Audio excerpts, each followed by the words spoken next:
With the most recent Panamera, Porsche pinpoints the crossing point of styling and headroom. The 2018 Porsche Panamera marks a takeoff from its antecedent, regardless of whether it's more obviously a Porsche than a Porsche Panamera. We give it a 9 out of 10 for styling, comparable to autos like the Aston Rapide and Audi A7. It gets an additional point for its inside and 2 for styling, with an additional accentuation on the Sport Turismo's distinction.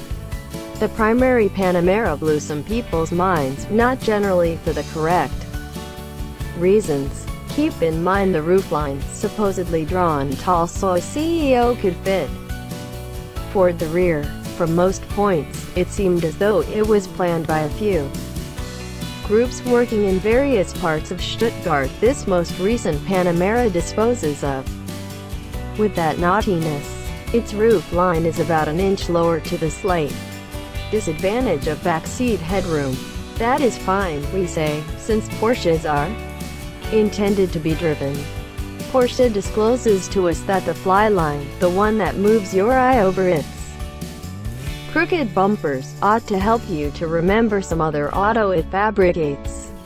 Any theories? The linkage to the 911 is unequivocal, similar to the manual move activity that, well, we should not hop ahead. Generally short shades and strong hindquarters are clear connections to the 911.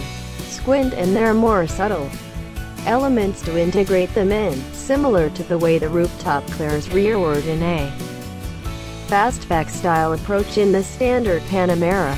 At the back, fold over taillights integrated with a thin portion of red LEDs and rich chrome badging.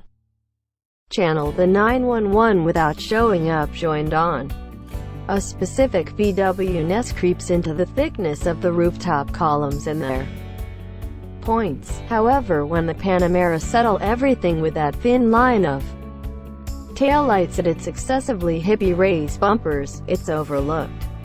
Most models appear to be identical, beside badging and the bunch wheel decisions.